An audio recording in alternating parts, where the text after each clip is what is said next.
All right, here we go, and welcome to Wednesday at 7 o'clock. It's Real Fellas Talk Sports. It's my favorite time of the week. I'm not kidding you. I have my fellas, and there's been a lot in sports over the last week. I'll make one baseball reference since it opens tomorrow. I have my Washington Nationals hat on. That is entirely all the baseball we'll be talking about today. So let's take a minute, though, and let me introduce the fellas before we get into the show. And by the way, thanks, everybody, for joining us. Super appreciate it. I'll start with my buddy from way back, my work history, Mr. Andrew Stevens, Mr. Vanderbilt, Mr. SEC. How you doing this evening, Andrew? Hey, I'm happy to be here in ACC/Big Ten country. It's feeling so comfortable. Taking your shots right now, right off the stop.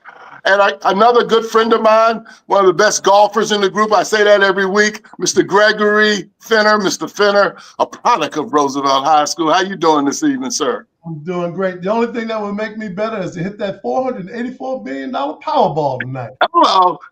And you would obviously share that with your little buddy. Absolutely. No doubt.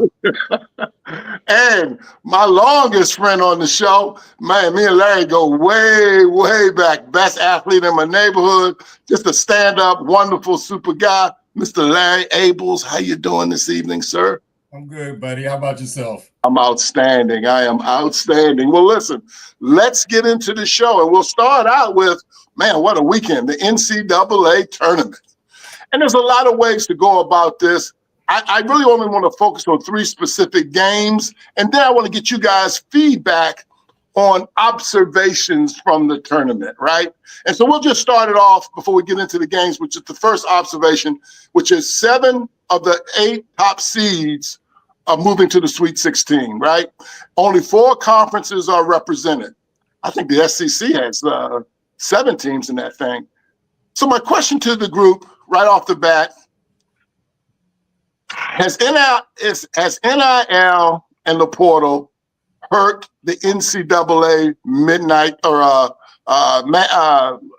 madness tournament as it relates to enjoying it, if that makes sense? Do we enjoy it, even though maybe Cinderellas aren't there like in the past? I'll start that off with Larry. I stumbled through that question, but I think you understand what I'm asking.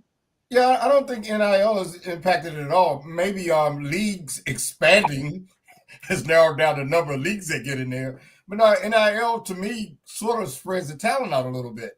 Right. It just so happens that the top seeded teams have been winning. I think it's been pretty good basketball, and I think it'll pick up this week.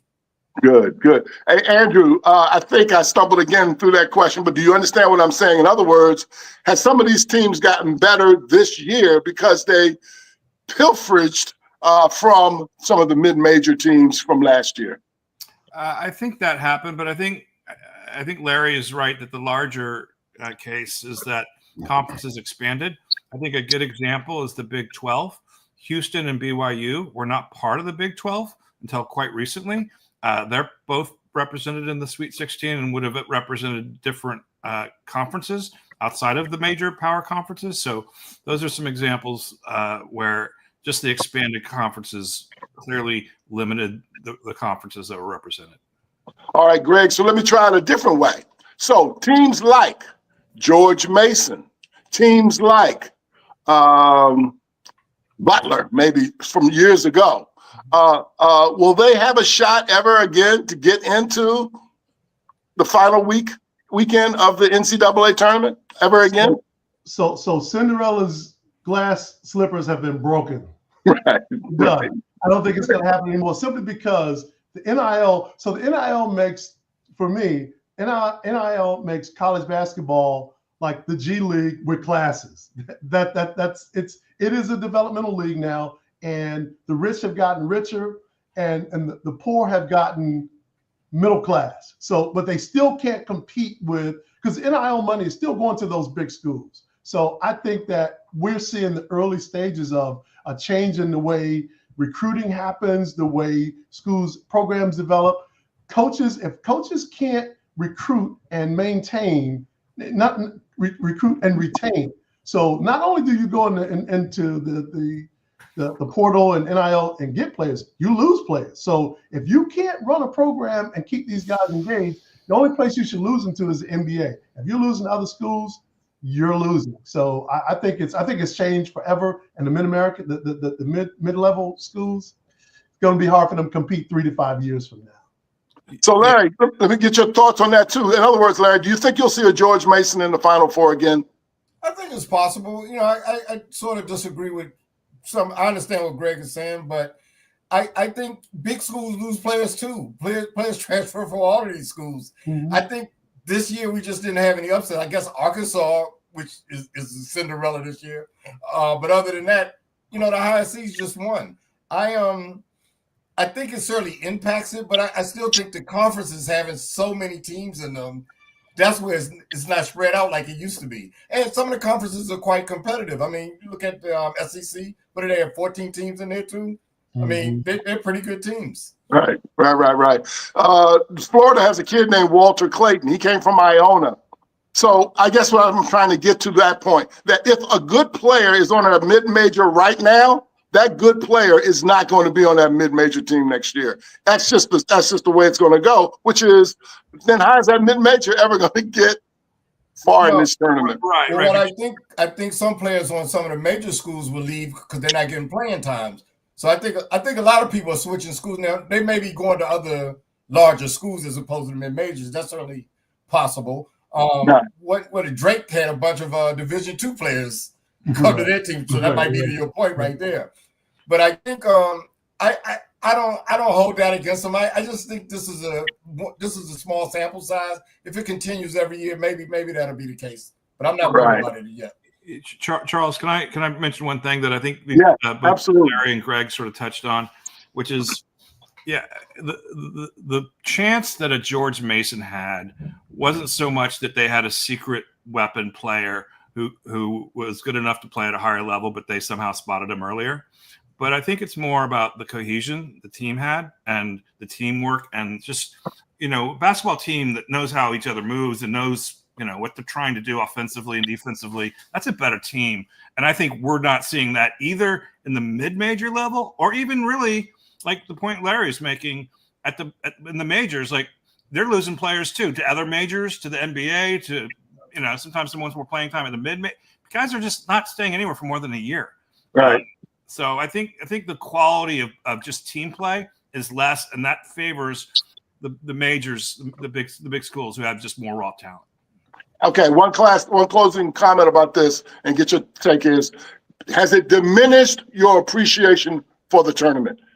Do you still love it like we've always loved it? It hasn't done anything to you guys in terms of not liking it as much. Did that question make sense? Yeah, so let me just say my love of college basketball is less because the conferences don't mean anything. And I used to just love ACC, conference basketball and the ACC tournament, and none of the conference tournaments mean a darn thing. So going into the tournament, there's a lot less familiarity for me, a lot less like romance to it all. The games were still fun. I thought there was a lot of good games, entertaining, not a lot of not so good games too, but I think with fewer upsets, we're going to have a better regional round here with the next two rounds.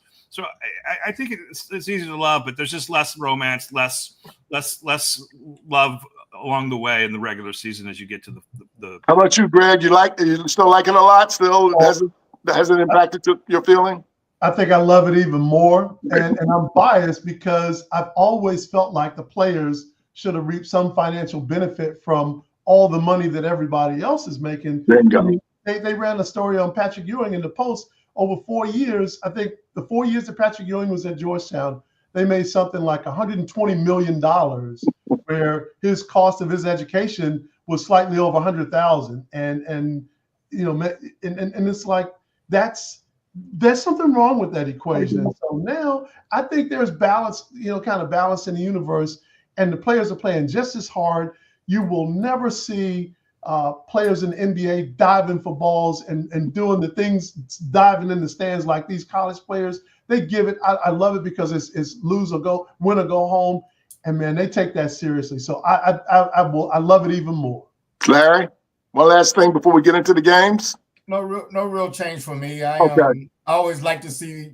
I like the fact that they sell it as opposed to a poll. Right. And that's happening again. So okay, cool. All right. Well, let's get into the games. So there's 3 games I want to focus on, if that's okay. And if you guys have another game you want to talk about later, that's fine. The 3 games I want to talk about. The first one is the St. John's Arkansas game. Now that was a number 2. St. John's against a number 10 seed. But more importantly, it was Pitino versus Coach Cal. And they have, they're Hall of Famers. They're 2 of the best coaches we've seen in this game. Everybody had been talking about the lead up to this game. And I just want to get your initial reactions before I ask something specific about the game. Larry, any observations of that game in general? Well, St. John's best player didn't shoot well, and that was really. But I thought it was a very entertaining game. Hey, Phyllis, how you doing? Hey, thought it was a very entertaining game. I was surprised Arkansas won. It was definitely worth watching. No complaint. Yeah. Andrew, any specific, just your general thoughts on that game before I have a couple questions I want to ask about? Right. Now, it was striking to me how good Pitino's coached this team up when they really had so little offensive talent. I mean, they really across the board could not shoot. And I know their best player had his worst offensive game of the year. Broadly speaking, this was not a team very good at scoring the basketball. Right. It wasn't a shock that they lost. But yeah, I was surprised. I think that was a game almost where St. John's lost it more than Arkansas won it. It's funny though, Arkansas didn't shoot the ball well either. No. Greg, any general thoughts of that game? Yeah, so I thought it was a fantastic game. It was a physical game. What was interesting to me, and the commentators talk about this, I knew that Calipari and Pitino, I knew they knew each other well. Calipari was a counselor at 4-Star Camp when Pitino attended. Yeah. And Pitino was the other way around. Pitino was a counselor when Calipari attended. And they both said they don't like each other. They respect each other.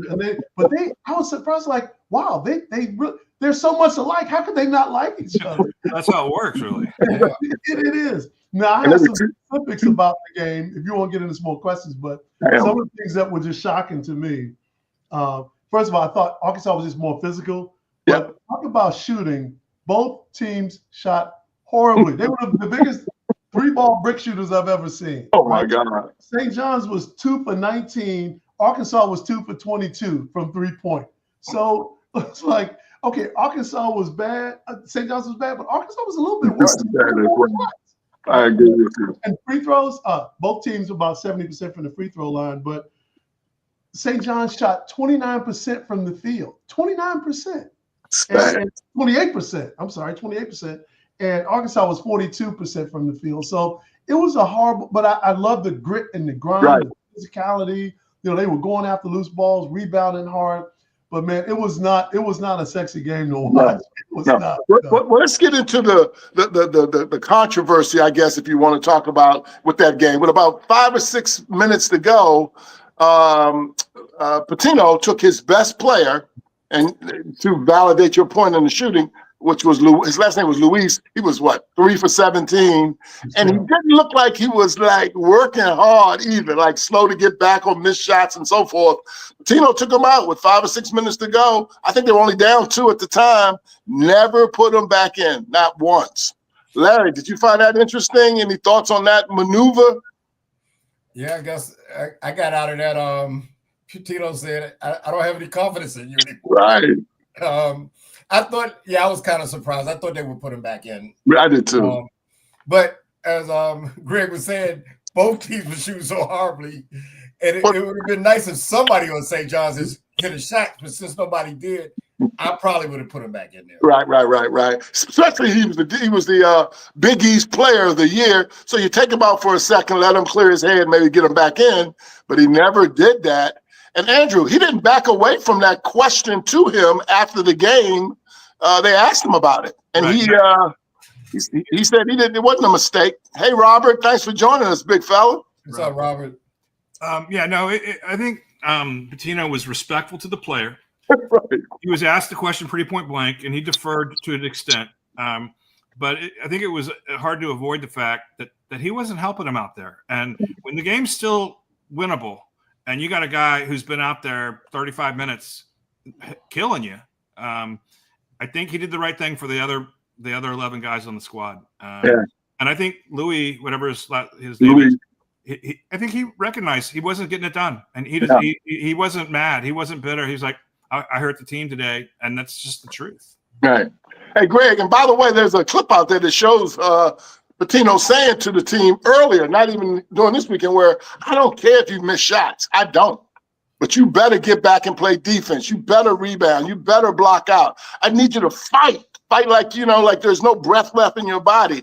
And I think that was the point that he didn't see out of Luis out there. What's your thoughts on that, Greg? That's exactly where I'm going with it, because we have seen players go 0 for everything, but they're still fighting. They're still scrapping. They're playing defense. They're drawing charges. They're doing everything they can to help the team win.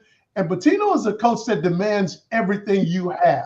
100%. And so I think that the fact that without reading Pitino's mind or implying that I know what he was thinking, I think he saw something from an attitude, energy, like intestinal fortitude perspective. And he said, you know what? If you're not going to give me all you got, you can come sit right next to me. I need everything you got, brother. I believe that too. An interesting game. Mind readers. Right. Pitino was honest in the interview when he said, you want me to say it? You want me to say it was 3 for 17? You know why I set him down. But Larry, everybody was. And nobody was hitting shots. So it had to be something. I agree, but I mean, when he kept saying, you guys, he took it as if they were trying to make him say he was shooting bricks, right? Yeah. So but he was. I preface my comment with, not that I think I'm in Rick Pitino's camp, but I'm going to act like I am anyway. Right. Okay. Phyllis is right, too. By the way, for Cal to get to that game against St. John's, they had to beat Kansas. Yeah. And again, another great coach, Bill Self, who had a terrible year. They were the number one coming into the regular season. They were the number one preseason number one. Right. And they had a down year. But he has a lifetime contract, so he should be okay. He has pictures. Yeah. All right. Well, let's get into the second game. The second game is UConn versus Florida. Boy, another, what I thought, pretty good game. I thought Florida was playing so well coming into the tournament, I have them winning it. So I was really focusing on this game. Larry, any initial thoughts about the UConn-Florida game before I get into any specific questions? Another great game. I thought UConn should have beat them. Yeah. Florida hasn't impressed me. Even I know. The opening match against Norfolk State, they were really kind of struggling with them in the first half. They kind of blew it open in the second half. But when it got to UConn, it seemed surely they stepped up in class. I thought UConn should have won that. I don't necessarily agree with their coach's attitude after the game, but that's how it goes. Right. He is. He's a piece of work, Mr. Hurley. I hope they don't come. NCAA don't come down on him.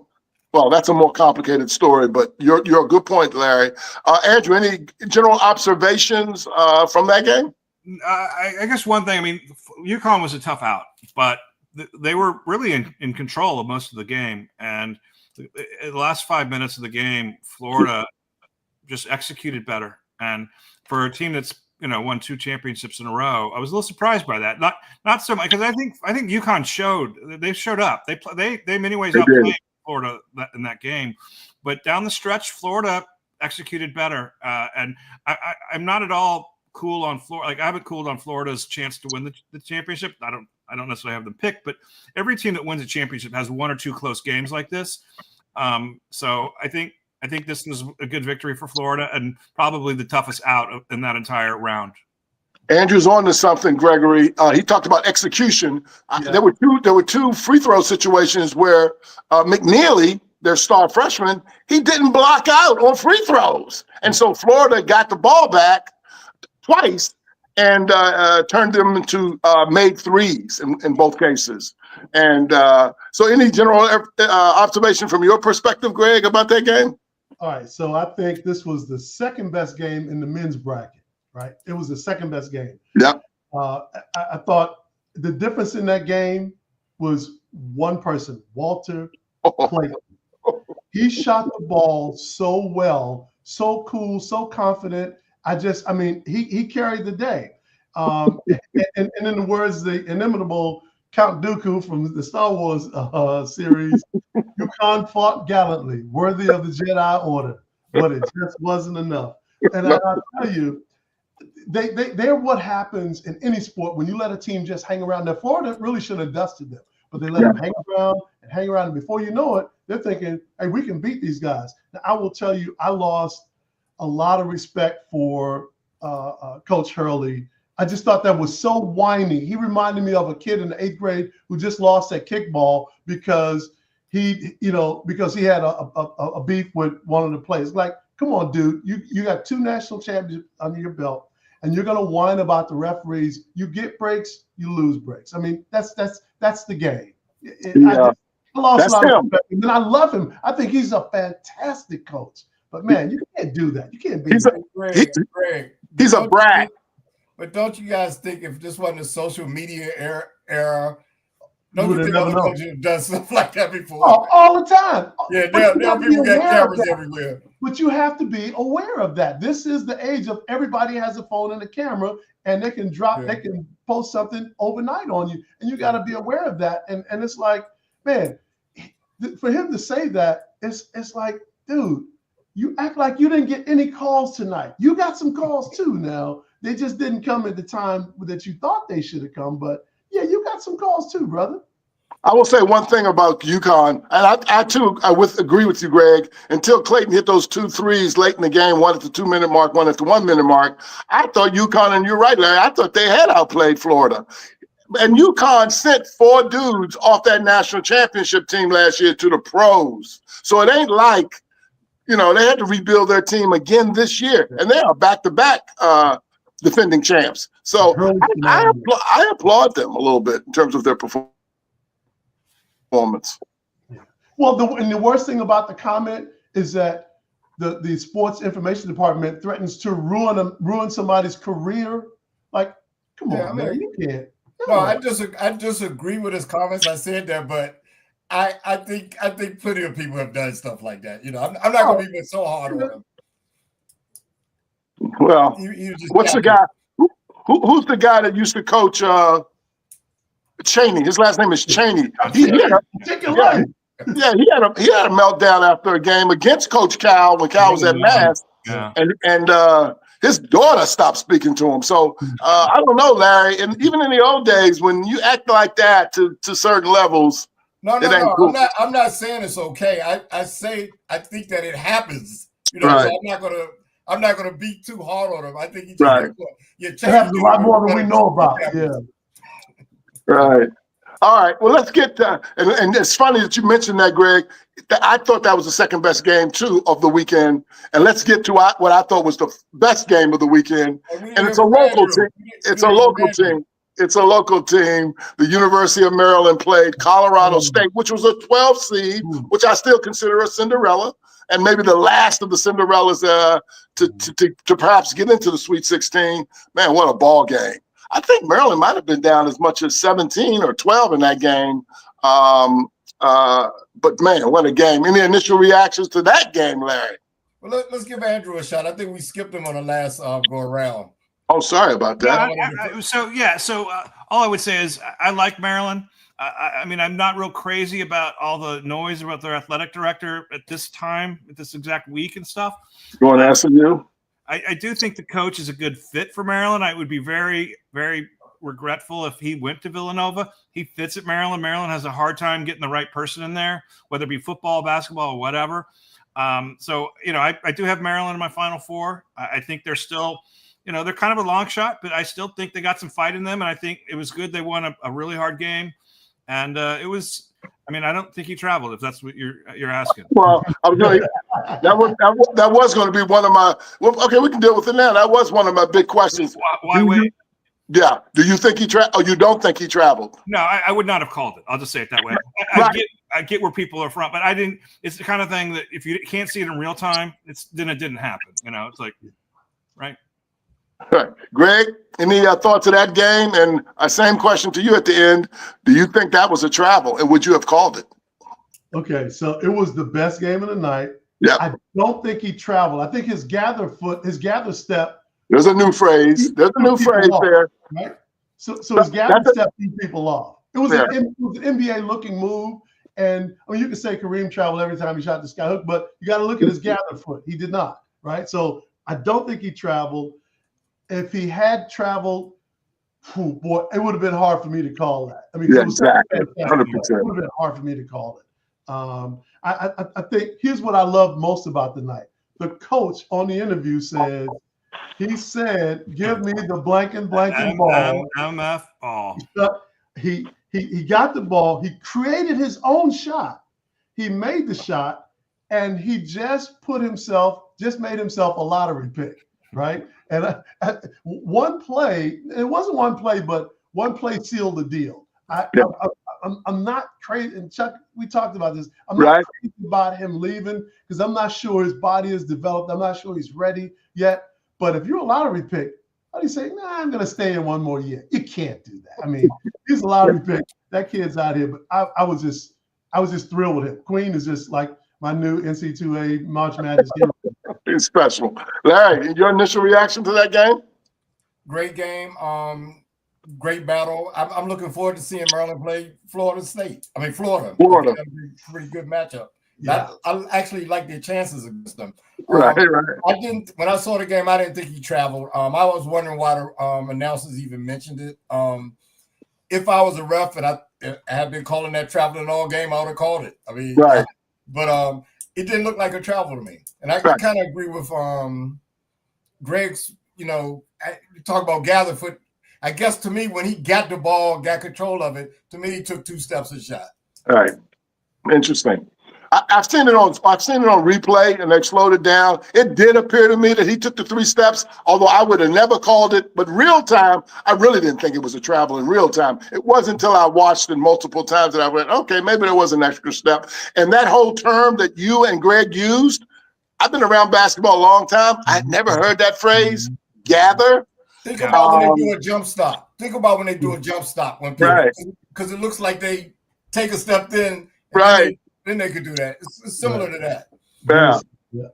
Yeah. I thought it was similar to like a Euro step too. But anyway, I thought it was a hell of a play. And it wasn't just that play. He had a block late in the game that was big time. He had 2 big rebounds late in the game that I thought was big time as well. So, and by the way, Jalen Scott from Colorado State, he hit a big jumper with 6 seconds to go. My God, it looked like it was over for Maryland at that time. So, they got a little lucky because that should have been it, really. Oh my God, what a shot he made! And we'll never talk about him again, right? Because like the Queen thing like it didn't happen. Like it never happened. Exactly.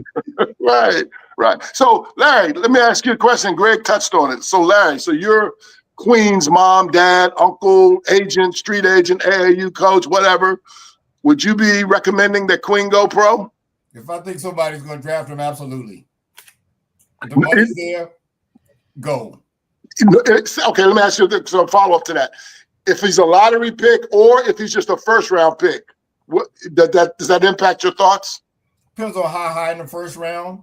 But, yeah, if he's at least mid-round and I think he's going to get paid, why not? Yeah. You guys realize it is possible to make more money in college than in the pros. Like you get the Under Armour guy to pony up a little bit. He can make you whole. Okay. Right. He loves Maryland, by the way. Yeah. Oh yeah, that can happen. So I'm not saying it's going to happen. And there's all this strategy about getting your first contract over so you can make real money. Right. Second contract. It's not like in the old days you go pro, no question. But in today's day, it's a little more complicated. That's all I'm saying. Yeah, you have to think twice. And by the way, I understand what you're saying about making it whole the first year, Right. but those, the NBA contracts are guaranteed for 3 or 4 years. So Right. But if you're going to get a second contract and get a bag, it doesn't matter. I mean, you can take the extra year and give up, change it here and there. Anybody can get hurt, so or your value can go down. Right. And I think if his value is high, you need to go ahead and do it. all right. Greg, and I know you made mention of this, and I know you shared some of your thoughts. Anything else you want to add to that? I mean, it's not really. It's hard to Larry's point. I mean, I got a son. If my son is going to go in the first round and he runs the risk of blowing a knee out or some injury or anything can happen these days, you got to live in the moment. You got to live for today. And if they're calling, you got to answer. You got to pick up that phone. Hello. Oh, yeah, I'm in. Right. Do you guys remember a guard Maryland had? Gosh, I can't think of his name. Yes, I do. From St. John's High School, Mello Trimble, right. Mello, something like that. Now, when I saw him playing at Maryland, I never thought he was that good. But they were talking about he was a first-round pick, and I was like, he needs to go. He needs to go right now. Yeah, because I haven't heard that name in a long time. And he didn't. They said he ran the pick. They said he ran the pick and roll as well as anybody, et cetera, in college basketball. And they thought he should go, and he didn't. And he never did. By the way, like what Andrew said, that we've never heard of him. And we've never heard of him since. Right? Exactly. Andrew, how about yourself? You would recommend him to go or stay? I would market negotiate with some of the, only because his body, like you guys said. I mean, getting your body ready, the NBA, they don't teach you anything. You don't get better like in practice. Okay, right? You're traveling, and it's a lifestyle thing that if your body's not ready for that kind of play, and you're not going to get playing time because of that, it might be better served. And you can make some money. You can really make some real money. I mean, come on, like you can make $10 million in 1 year of college basketball. You really can. Yeah, not everyone does that. Not many people can, but he could. Really getting that? Well, I mean. I don't know. That's what quarterbacks are getting in football. I'll tell you that. Shador made a lot of money last year at Colorado, for example. Yeah. Right. He's driving a Reebok and wearing the Audibas and baguette on hard. So, yeah. So let me add one thing. Andrew triggered a thought. When you look at his body type, I'll tell you who he kind of reminded me of. He's in better shape. But Charles Barkley was so fat when he was in college. And he tells a story about going to the Sixers and going up to Moses Malone. They lived at the Rittenhouse, this big, sweet high-rise. Anybody's been to Philly knows where the Rittenhouse is. Right down in Center City. Yeah, exactly. He went up to his condo one night and said, I'm not getting playing time. And Big Moses said, Charles, you're too fat. You can't play in the NBA carrying the weight you are. They know you're too big. And he said he helped him lose weight and his playing time got better and his life changed. But to Andrew's point, when you get to the NBA, you either make it or you don't. If you're lucky enough to link up with a guy like Moses Malone, who's willing to coach you, and Moses said, I'll even help you. I'll lose 10 pounds myself. So if you can get a mentor like that, your chances increase exponentially. But if not, you're going to flounder. You're going to flop. And so I don't know his body type. Ask Zion. Ask Zion. Zion is a classic example of what you're discussing. And we in Washington, and Larry might remember this back in the day. John Williams. We had a guy named John Hot Plate Williams, and he too struggled with his weight and ate himself out the league. Well, he was in good shape until he got hurt. Once he got hurt, then he gained a lot of weight and never came back. Because before he got hurt, he was in pretty decent shape. But I think to the point of everybody, when I think about guys coming out of college, a lot of them are not strong enough. They're not men. I mean, 19-year-olds. And in recent years, it seems like very few guys that are coming out of college really having an impact. No. It's like a 2 to 3 year project just to see what a rookie really can do. 100%. So Greg answered another question I was going to ask, and that is, Larry, what comparable would you assign Queen to? Who does Queen remind you of? Anybody either in the NBA currently or old school, back in the day? Not necessarily. I mean, he's I haven't given that a lot of thought. I mean, he seems like a decent player. But nobody's coming to mind right now. Okay. If I hear you guys talking, it might Right. Like my memory or something. Andrew, does he remind you of anybody either now I or? think if he put on muscle, he'd remind us a lot of the Buck Williams and maybe the Horace Grants, and if he had a body that was built out and thinner and just more physical. He's a physical player, but he's got a lot of baby fat on him. So there aren't many pros who get away with that. There just aren't. Got a lot of, for a 6'10" kid, though, he's got a lot of skills. For sure. He can play. He reminds me a little bit of a Derek Coleman or a Lamar Odom. In terms, I know those guys were left-handed, but that's who he reminds me. How about Cooper Flagg? Is he anybody from a comparable standpoint? Who does he remind you of, Greg? Can I just say one thing? So let me go back to Queen for one second. Queen, okay. You know who he reminds me of? Who? And he's not quite there yet. He reminds me of a Chris Webber. When Chris Webber first came in the league, he's like a 6'9", 6'10", so he's that in between. He's not a center. He wasn't quick enough to be a forward, and he wasn't the same body.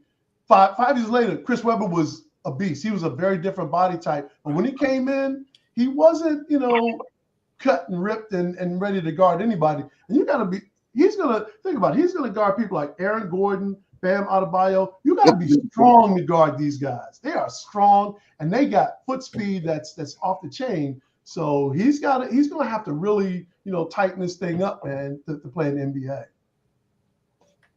And one more thing about Chris Webber. He's been Chris Webber. What a great trade. What a great trade. What a great trade we made, huh, Andrew? Yeah, I'm not even going to go there. But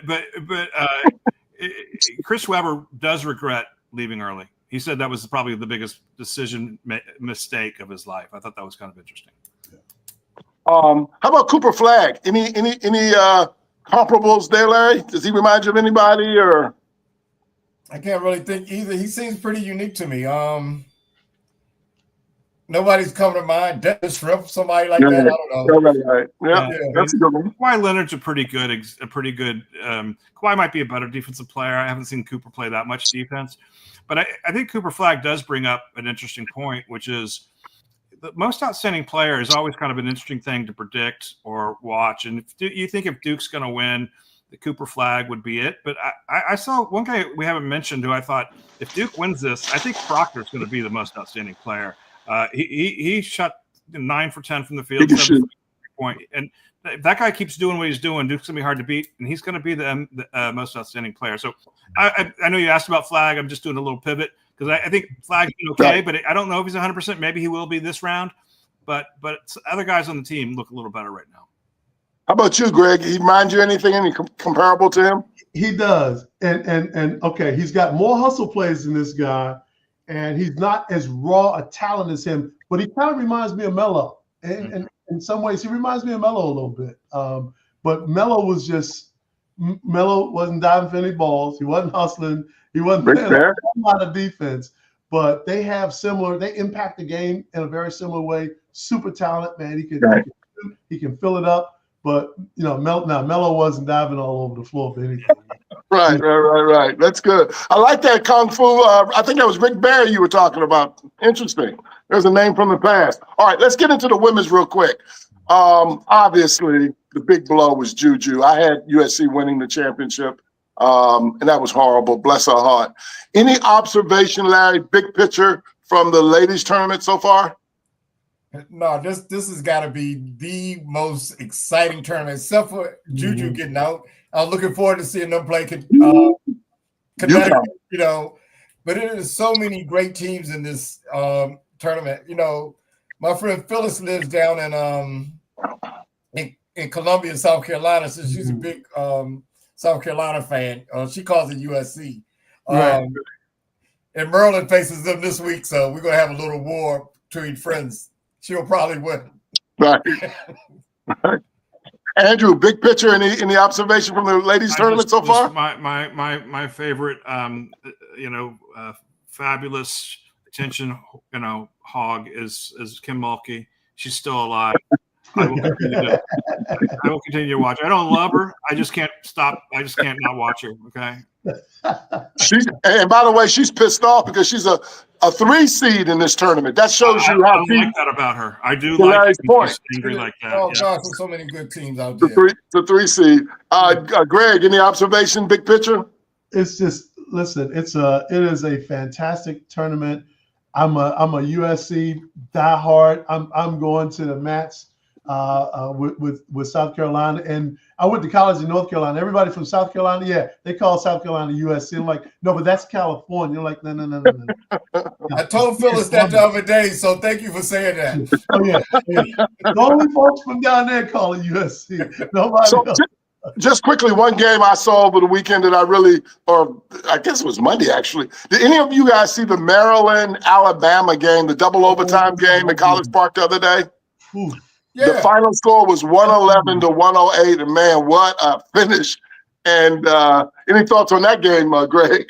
So Barker, Oh yeah, from I Alabama. mean, she was unbelievable, and players would go down, and she was like, "No, that's okay. I'm winning this game. If I do it myself, I'm winning this game." But she was just outmatched. She just It had was unbelievable. forces against her on the other side. But it was Yeah. a great game. I thought it was a well coached game on Oh. both sides. I think Linda Freeze, I think she is all that and a bag of barbecue chips, man. She did her thing. I thought she was a fantastic using timeouts, coming out of the timeouts, inbound strategies, everything. I thought she did everything well, and the players executed. They made shots, free throws, big shots after big shots. Both teams. It was that kind of game. Andrew, any I knew Barker was gonna sink all reaction? three of those free throws. I knew she was going to sink all three. And she made nothing 0.7 seconds to go, and she made all three. Nothing but net. I mean, I loved it. flash. Yeah, I had to look her up. She's only averaging 17 a game, and yet she had 45 in that game. So Yeah. anyway, I can't say I saw the game. I was following it in the car, but it was 45 points from the team that ended up losing. That's unfortunate, but I think Maryland might do some things. Who knows? yeah. Larry, any initial reactions from that? That was the best game, men or women, in the whole tournament. Greg and I were talking about the coaching job, and I agree with him. Freeze did a good job, but I got to give Alabama's coach credit. Two of her starters fouled out, and they were playing on the road in a hostile environment. Yeah. And both of those teams, every coaching move by both coaches was great, and we had a double overtime game. I mean, what more can you ask for? You can't ask for any more. And a tournament like that, that was her last game. She's a fifth-year senior, Barker, and she left that all on the floor. So that was a hell of a ball game. So who do you like, Larry, to win it all on the ladies' side? I'm gonna go with South Carolina. That's fine. Andrew, on the ladies. LSU, come on. LSU, hello. How about a 3 seed? Gregory? South Carolina. Hello. That's Dawn Staley. All right. And by the way, same question on the men's side. We've had the first weekend go by. Larry, who wins it all on the men's side? Wow, I don't know. I'm gonna go with Auburn. Andrew? I still like Tennessee. I thought they played very, very well. And Greg? Florida Gators, baby. Hello, I'm with Florida too. So good. Anything else about either of those two, the men's or women's tournament that you guys want to add, or Phyllis? We just got finished talking about you, Phyllis. Yeah, she gave me this information when I was arguing with her already. She probably just cut and paste from the text. Who was there first? All right. Greg. You got the facts, actually. Anything else about the tournament? Before we move on to the NFL? Any observation? Anything else you guys want to add about the tournament? Ready for the next round. Let's get into the NFL. Oh no, it's going to be great starting tomorrow. So let's get into the NFL. And we can, but I want to add specifically because I know all four of us like the Commanders. I like them a lot, right? All of the free agency work has happened, a lot of it, some other moves, trades, and so forth.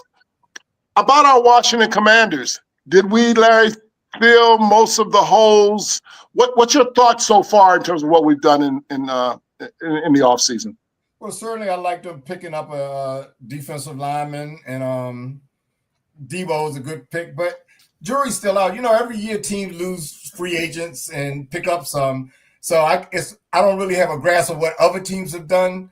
I've seen some experts say the Commanders, one of the teams that won the offseason. But Washington, to me, had a lot of holes. And I'm a big Washington fan.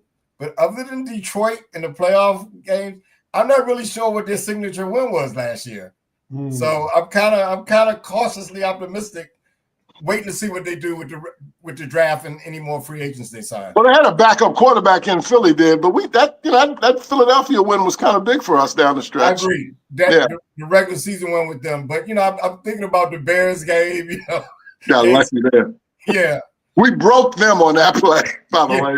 They were never the same. Yeah. Andrew, what did you So, I think there's one move in particular that stands out, not just for the Commanders, but I think it set us apart from any other move that was made in the offseason, and that was Laramie Tunstall. And to get a Pro Bowl left tackle, it doesn't matter what it costs. It doesn't matter. And he's still – left tackles like that can play for a long time, and he's a much better pass blocker than a run blocker. He's not perfect. He had a lot of penalties and false starts, but – I think we gave up a lot for him, and I think it was worth it. And I think it's going to make all the difference in the offensive line because it's going to free, other guys up to move into a guard spot or maybe right tackle. And it's the key move. It's the one thing we had to do this offseason, and we got it done.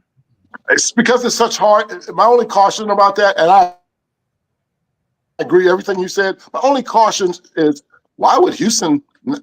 Why did they let him go? You know what I'm saying? Like, I'm just surprised that Houston didn't fight more to keep him. They got a lot for him. They got a lot for him, and they had an offensive line last year that was poisonous, toxic in the offensive line room, and they traded almost all their offensive line.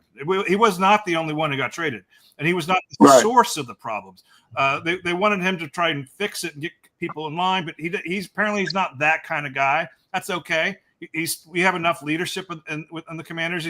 He's not a rotten egg, and I think he can play the position and pass block as well as any left tackle in the league. So Kung Fu just mentioned the Debo deal, Greg. He doesn't think that was a good deal for us. So, Greg, given the same question to you, what was your biggest takeaway from our offseason so far? Okay, so as long as Debo isn't walking with a limp, hasn't had knee replacement surgery or something like that, he's a good pickup. But he's, I got initially concerned when all you had to give up was a 5th round. There's only 6 rounds to the draft. There are 7. Wait, just to be clear, there are 7. Okay, yeah. So, if all you got to give up is a 5th round, that I don't know what that says. That there's something in there. Another pickup that I think is going to help us a lot is Michael Gallup. I mean, Gallup is a really good wide receiver.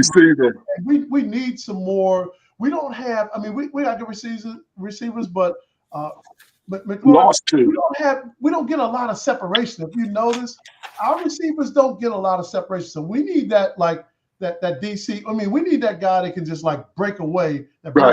Not that Gallup is that, but I think he'll help. Again, the offensive tackle, he has a high number of penalties of offsides and false starts, but I don't think there's one left tackle with the speed of these edge rushers who doesn't jump off from time to time. Right. These guys are so fast that you got to get the jump on them, or you'll never lay a hand on them. Right. We lost some players, some very key players. So Jonathan Allen, that was a big loss, obviously. Yep. But Jeremy Chin was a crunch man. I mean, he was to the Raiders. The other one, Dante Fowler, 10.5 sacks. Who do we lose him to? The Cowboys. So we're gonna see him again. It's hard to Andrew doesn't like him, Greg. That is true. Greg brought up a lot of good points, and I just want to share some of my thoughts on some of those. First, about Kung Fu brought up Debo, and the reason we went after Debo and what needed him in particular is because Jaden Daniels is poison to zone defenses. Okay, when you're playing a zone against a quarterback who's that elusive and that good with running the ball, he kills those defenses. He absolutely kills them. So we're going to play he kills the man defenses. I'm sorry, I said that wrong. He kills the man defenses, and they're going to go zone. But Debo his specialty is just dump him the ball, and he can break tackles and make big plays against the zone. So he's the kind of player who's going to play off Jaden's strengths, so that there's not an automatic zone or man defense that can be deployed to shut us down. The other thing with Jonathan Allen and even Fowler, I think one of the things we wanted in case of Allen, we got bigger at the defensive line. Every single guy we brought in on the defensive line was much bigger than most of the guys we had last year. And Allen he's a good player, but he just wasn't. He was not a big player. He's more of a finesse kind of tackle. And I mean, if you look at Javon Kinlaw, who we paid a lot of money for, that was to me the most questionable move. But he's huge. He's one of the bigger guys who plays at the defensive end, and so, or he plays both tackle and end. But I thought that was sort of the rationale for some of that. And the thing about Fowler, he was one of the worst run defenders in the entire league last year at the defensive line. Yep. And so that was when you're trying to get better at the run, it's almost like, I know he got a lot of sacks, but we needed to turn over a new leaf when it comes to our run defense, and that was the key there. Larry? All right. Larry, any last minute thoughts on our acquisitions and what we need next and anything of that nature? Well, I'm always, some of the players that left, I kind of liked them. And I'm taking a wait and see attitude on the guys that we picked up. I think the people in it, I would have liked to seen a couple of more defenders though, because I really thought their problem was defense more so than offense. But we'll see. I hope Debo can stay healthy. I think Kung Fu raised a good point. He has been injury prone a lot. But if he can play anything like he did a couple of years ago, that's going to definitely be a plus. And that's running and catching. So, yeah. So we'll see how that goes. Anything else about the Commanders before we move on to the National Basketball Association? I just think the one thing we can predict about the draft, it's going to be very hard to predict, but I think Commanders are going to trade you back. They just don't have enough picks, and they need more. They have 5. Yeah. 5 picks. So I think we're going to go back from the first round to mid-second round and pick up another second or third round pick for that. Yeah. I think we're at the 29th pick in the first round right now. Mm-hmm. Yeah. Interesting. Okay. All right. Well, let's talk about the NBA. I want to make a quick comment about the NBA because I love to get Larry's. I want to hear you guys' perspective too, but I want to get Larry's thoughts on this. So the Celtics just got sold for $6 billion. I find that interesting. I don't know why. Larry, what's that about? Do you have any thoughts on that? Or I know this one might have taken you by surprise because I didn't kind of give you a heads up on this, but it just shows the value of franchises, in all sports. They're all going up. Even people that cry broke, like a lot of the baseball owners who we never know what they make. All these guys are making money. All of them are making money. They would only sell for $6 billion if they couldn't see a profit coming out of that. So the Commanders set the record when they were sold, and I think Boston broke their record. So, but in the Commanders sale, they got the owner got he got the stadium too, correct? Which isn't worth very much. Right. They're like, we'll throw that in as a sort of a poison pill, if you will. Right. But every team is going up. I mean, it's just the cost of sports is astronomical. It's ridiculous. $6 billion. Andrew, any quick reaction to did that catch you by surprise? It took me by surprise. The financing has not been established on this particular sale, and that's very unusual to make a $6 billion sale when the buying party does not have their financing lined up. I would not be surprised if the sale did not go through. I think what's driving the sales is Gruspek, the grandfather, if you will, the primary owner's father. He's trying to plan his estate and wanted to cash out. We also can look at NBA ratings and think this might be a good time to cash out. It was a lot of money, but I'm not sure this guy who bought the team really bought the team. Right. Hey, Greg, did that take you by surprise? Were you surprised at that? It just seemed odd to me. Totally. It's just some franchises to me that just don't get sold. I'm like, who sells the Boston Celtics? I mean, New York Yankees. The Boston Celtics for crying out loud. And when you think about the Commanders being sold, the NFL basically brought in Luca Brasi and put a gun to made him sound right. Your signature's gonna be on this contract in your brains, and so he didn't have a choice. Right. Who sells the Celtics, man? It is clearly an incredible franchise. It's going to always make money. The folks in Boston, boy, they love the Boston Bruins, and the Celtics and the Red Sox are like, they're unstoppable, and the Patriots for that matter. But who sells those franchises? I'm surprised by it too. I mean, Andrew educated me a lot about the owner and his possible thinking, but I don't know who sells the Celtics. I don't get it. I think most franchise owners are making lots of money. That's why they're not being sold. Yeah. Right. You even hear a lot of baseball owners crying broke. None of them are selling their teams. And their TV contracts are so lucrative. They you'd have to be Donald Trump to lose money. Oops. I understand. That's why it shocked me. That's why it surprised me. But that's why I wanted to get you guys' thoughts on it. All right, one quick basketball thing. So the other night, Dallas played AD. AD had been out for a long time. You know, Dallas has got a lot of injuries. In fact, they were almost close to having to forfeit a game. They had so little bodies, if you will. But Larry, were you surprised that the Mavericks, and if you were the owner, would you have played AD at this point in the season? If he's healthy, I would play him. If he had, I would say it had to be at least like 90, 95%, of himself. No, I don't expect him to be in shape after sitting out a couple of weeks. If he had any risk of injury, probably not. But if he's healthy, he might as well play. So you would still try to make the playoffs if you were Dallas at this point versus trying to get. I always believe teams should do their best. Okay. Andrew, would you have played him? Yeah, I would have. I mean, the player wanted to play. And if the doctors clear him, why not play him? And I mean, they've got a PR problem there that may never. I mean, it'll be a long time before those fans forget kind of what's happened this year. So the best thing you do is let your best players play, make a run for the playoffs. Anything can happen, right? I mean, they got some good big men. All right, I mean, not having Kyrie or Luka is going to probably not make it viable, but they got some big players. They can make some surprises. They can make some noise. They gotta do the old college try because their fans really think the ownership's selling them out and giving up. Greg, if you were the owner, would you have played AD? Absolutely. If you get paid to play, if you're healthy, you play. I was telling my son the NBA is the riskiest ticket to buy with your disposable income because you don't know who's going to play on any given night. And it's like I think it's deplorable that people go out and spend all this money for tickets and show up and see him coming out in street clothes tonight. In the NFL, you typically know there's sometimes there are game time decisions, but most of those players 3 days in advance if they're not going to play, or even before they have to report to the league. It's like this two words I despise: load management. I can't stand it. It's the worst 2 words in NBA for me. Greg, I told Chuck that was consumer fraud what the NBA does. Totally. I think that's what's really hurting their ratings a lot is because their players don't play. I tune into games all the time. Like, what? He's not playing. Like, guaranteed contracts. Guaranteed contracts. Watch Abbott Elementary. Forget about the game.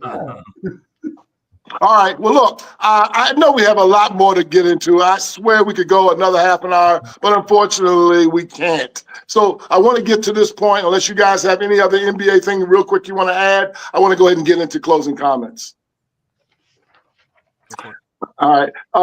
Larry, do you have any closing comments this week? I don't have any tonight. Okay. Andrew, do you have a closing comment? I would have one, but I'm afraid I'll start crying, so I'm going to lay off this week. Wow. Gregory, do you have a closing comment? I do. Rest in peace, Big George Foreman, 2-time heavyweight champion of the world and the oldest at 46 years and 169 days. He was 1968 gold medal champion, and I can tell you, as a young high school student, I watched him absolutely demolish Smoking Joe Frazier, which to me it was inconceivable. In 6 knockdowns in 2 rounds, he absolutely destroyed him, and only to lose to Muhammad Ali a year later in the thrilling the Rumble in the Jungle. And a little known fact about George is when he went to Zaire, the folks in Zaire rejected him because he brought his German Shepherd with him. And that German Shepherd reminded them of the Belgian colonial police who oppressed them with German Shepherds. So George didn't know that. Of course he didn't know that, but he couldn't understand why the people rejected him so hard. Shortly after losing, he retired, and he had what he called a born again experience and became an ordained minister, and just really.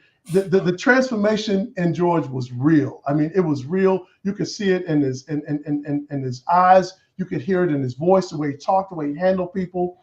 And he came back shortly after that. But when he came back to win again, he was a different man. right? And of course, there's the George Foreman grill. No household was complete without one. My children actually thought they could cook because they could use the George Foreman grill. Right. And he was just one of the most, and unlike most boxers, he died a very wealthy man, net worth of $300 million.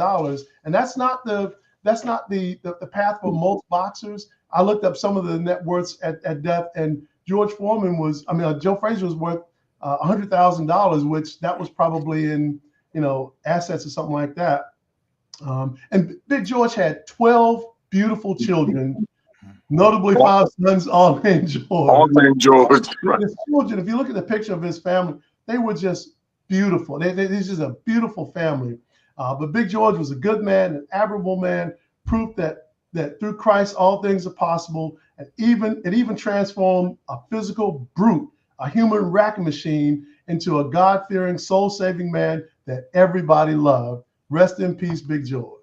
You should do his. What do you call that at the funeral when the guy does the eulogy? You should do his eulogy. They should contact you. That was beautiful, Greg. Good. So mine is real quick. So when Mike Woodson took over at Indiana, there were 4 black coaches in the Big Ten and only 14 teams. There were 4 black coaches and only 14 teams.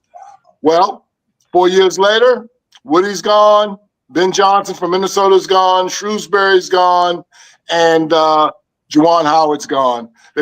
Now they've got 18 teams in the Big Ten. No black head coaches. I just think that's a little bit odd. Something they should keep an eye on. Just a little bit of thoughts on that. Anyway, listen, you guys were absolutely outstanding, as you are every week. I appreciate your patience with me. I know I was kind of fumbling and bumbling around there, but you guys had my back. You're fine. Thanks, everybody, for joining in. Phyllis, don't let Larry run the okie doke on you. Do not let that happen. Okay. And we'll see you guys next week. Thanks for tuning in. Great show. See you guys.